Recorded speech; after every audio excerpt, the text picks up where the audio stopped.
સ્વાગત છે મારા કિચનમાં. આજે આપણે બનાવીશું સાંજ માટે કે નાસ્તા માટે ઝટપટ બની જાય એવા નવા ઢોકળા. તો દાળ ચોખા પલાળવાની ઝંઝટ વગર કે આથાની ઝંઝટ વગર ઇન્સ્ટન્ટ નવા રાગીના ઢોકળા એટલે કે નાચણીના ઢોકળા બનાવીશું. શાકભાજીથી ભરપૂર અને ખૂબ જ ટેસ્ટી એવા રૂ જેવા પોચા. જો તમને મારી રેસિપીઓ ગમતી હોય અને હજુ સુધી ચેનલને સબસ્ક્રાઈબ ન કર્યું હોય તો સબસ્ક્રાઈબ કરજો અને બાજુમાં આપેલી ઘંટી દબાવજો એટલે નવી નવી રેસિપીના નોટિફિકેશન આવે. તો ચાલો બનાવીએ. તો એના માટે એક બાઉલમાં 1 કપ નાચણી એટલે કે રાગીનો લોટ. આ લોટ તમને કોઈ પણ ગ્રોસરી સ્ટોરમાં ઇઝીલી મળી જશે. તમારી પાસે નાચણી કે રાગી હોય તો એનો લોટ દળીને પણ તમે વાપરી શકો છો. તો 1 કપ નાચણી કે રાગીનો લોટ નોર્મલ હોય એવો જ મેં લીધો છે અને એમાં 1 કપ રવો એટલે મેં અહીંયા જે શીરો અને ઉપમા માટે આપણે જે બનાવીએ એ રવો લીધો છે 1 કપ જેટલો. અને 1 ટીસ્પૂનથી થોડું ઉપર મીઠું કે પછી સ્વાદ પ્રમાણે અને અડધો કપ જેટલું થોડું ખાટું હોય એવું દહીં ઉમેરી દઈશું અને એકદમ સારી રીતે પહેલાં આપણે મિક્સ કરી દઈશું. તો પહેલેથી જો તમે પાણી ઉમેરીને મિક્સ કરશો તો બેટરમાં ગાંઠા રહી જશે. એટલે આ રીતે પહેલાં મિક્સ કરવાનું. અને હવે 1 કપ જેટલું મેં પાણી લીધું છે, એમાંથી અડધો કપ જેટલું મેં પાણી ઉમેરી દીધું અને વિસ્કરના મદદથી આપણે એકદમ સારી રીતે એને મિક્સ કરી દઈશું. તો આ રીતે મેં મિક્સ કરી દીધું. બચેલું પાણી છે એ પણ ઉમેરી દઈશું તો અડધો કપ જેટલું, એટલે ટોટલ મેં અહીંયા 1 કપ જેટલું પાણી ઉમેર્યું અને એકદમ સ્મૂથ થાય એ રીતે બેટર આપણે મિક્સ કરી દઈશું. તો તમે જોઈ શકો છો એકદમ સ્મૂથ થઈ ગયું. તો બેટર હજી અત્યારે થોડું જાડું છે તો 1/4 કપ જેટલું હજી પાણી ઉમેરી દઈશું. અહીં તમારે જો બેટર બનાવવા માટે છાશ વાપરવી હોય તો તમારે 1.5 કપ જેટલી તમે છાશ પણ વાપરી શકો છો. તો આ રીતે બેટર મેં બનાવી તૈયાર કરી લીધું. હવે એને ઢાંકી 5 થી 10 મિનિટ જેવું રેસ્ટ થવા દઈશું એટલે બેટર જાડું થઈ જશે અને સારી રીતે પલળી જશે.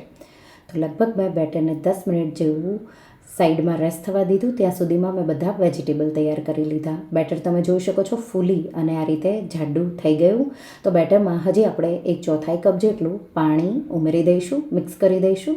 તો દહીંના જગ્યાએ તમે છાશ તમારા પાસે પડી હોય તો છાશ પણ વાપરી શકો છો. તો આ રીતે મેં બેટર મિક્સ કરી દીધું. હવે આપણે એમાં 1 ટેબલ સ્પૂનથી થોડી ઉપર કે તીખાશ તમને જોવે એ રીતે આદુ મરચાંની પેસ્ટ ઉમેરી દઈશું. 1/4 કપ ઝીણા કટ કરેલા ગાજર, 1/4 કપ કાચા મકાઈના દાણા અને 1/4 કપ જેટલા કેપ્સિકમ. તમારે ગમે તે શાકભાજી ઉમેરવું હોય તે ઉમેરી શકો છો. 2 ટીસ્પૂન જેટલું તેલ અને શાકભાજી પ્રમાણમાં મીઠું 1/4 ટીસ્પૂન જેટલું અને એકદમ સારી રીતે મિક્સ કરી દઈશું. તો અહીંયા તમે થોડા લીલા ધાણા ઉમેરવા હોય તો ઉમેરી શકો છો અને તમે જોઈ શકો છો બેટર તૈયાર છે. બેટરને સાઈડમાં મૂકી હવે 2 પ્લેટ લઈ તો ઢોકળામાં મેં પાણી ગરમ કરવા મૂકી દીધું અને 2 પ્લેટ લઈ તેલથી આપણે એને ગ્રીસ કરી લઈશું. તો આ બેટરથી તમે 2 ઢોકળાની થાળી આ રીતે બનાવી શકશો. જો તમારે એક જ થાળી અત્યારે બનાવવી હોય તો બેટરને અડધું કરી અને અડધી ટીસ્પૂન એનો ફ્રૂટ સોલ્ટ ઉમેરવાનો. તો હું 2 થાળી સાથે જ બનાવી રહી છું એટલે ટોટલ બેટરમાં 1 ટીસ્પૂન એનો ફ્રૂટ સોલ્ટ અને એકદમ સારી રીતે મિક્સ કરી દઈશું. આ રીતે મિક્સ થઈ જાય એટલે જે પ્લેટ આપણે 2 ગ્રીસ કરીને તૈયાર કરી છે તો અડધું બેટર 2 પ્લેટમાં ઉમેરી દઈશું. 1 પ્લેટ ઉપર હું લાલ મરચું પાવડર છાંટી રહી છું અને 1 પ્લેટ ઉપર હું લાલ મરચું પાવડર નથી છાંટી રહી. તો આ રીતે બેટર અડધું ઉમેરી આ રીતે ફેલાવી દઈશું. અને ઢોકળિયામાં મેં પાણી ગરમ કરવા મૂક્યું હતું. જ્યારે એનો ફ્રૂટ સોલ્ટ ઉમેરો ત્યારે ઢોકળિયામાં પાણી આ રીતે ઉકળી જવું જોઈએ, પછી જ એનો તમારે ઉમેરી મિક્સ કરી દેવાનું. આ રીતે પાણી ઉકળી જાય એટલે આપણે પ્લેટ 2 મૂકી દઈશું અને ઉપર મેં બીજી પ્લેટ જે મૂકી એમાં લાલ મરચું પાવડર છાંટી દીધું હતું. તો આ રીતે 2 પ્લેટ મેં મૂકી દીધી અને આપણે એને હાઈ ફ્લેમ પર 12 મિનિટ માટે સ્ટીમ કરીશું. તો 12 થી 15 મિનિટ માટે તમારે હાઈ ફ્લેમ પર સ્ટીમ કરવાનું છે.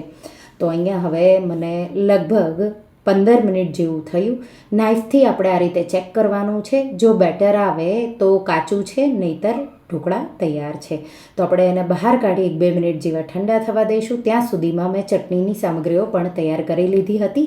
તો એ સ્ટીમ થાય ત્યાં જ મેં ચટણી બનાવી લીધી છે. તો એના માટે 3 ટમેટાના ટુકડા, 3 થી 4 લીલા મરચાં, 1 ઇંચ આદુનો ટુકડો, 1 નાનો કપ જેટલા લીલા ધાણા, 1/4 કપ જેટલા ફુદીનાના પાન, અડધો ટેબલ સ્પૂન ખાંડ ઉમેરી દઈશું, અડધી ટીસ્પૂન સંચળ, મીઠું સ્વાદ પ્રમાણે અને 1 ચપટી જેટલી હિંગ, 1 ટીસ્પૂન આખું જીરું અને અડધા લીંબુનો રસ નીચોવી દઈશું.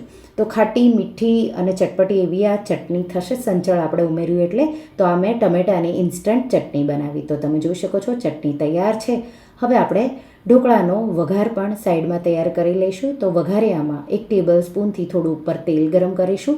તેલ ગરમ થઈ જાય એટલે 1 ટીસ્પૂનથી થોડું ઉપર રાઈ ઉમેરી રાઈને ફૂટવા દઈશું. રાઈ જેવી ફૂટવા લાગે એટલે 1 ટીસ્પૂન જેટલા સફેદ તલ, થોડું જીરું પણ સાથે મેં ઉમેરી દીધું 1 ટીસ્પૂન જેટલું, મીઠા લીમડાના પાન અને ગેસની આંચ બંધ કરી દઈશું. અને લાસ્ટમાં મેં થોડી હિંગ ઉમેરી દીધી. અને આ રીતે આપણે વઘાર છે એ મેં 2 પ્લેટ રેડી કરી છે. તો 2 પ્લેટમાં આ રીતે થોડો વઘાર ફરતો આ રીતે છાંટી દઈશું. તો આ રીતે બધા જ ઢોકળા પર આવી જાય એ રીતે તમારે થોડો છાંટી અને ચમચીના મદદથી ફેલાવી દેવાનું.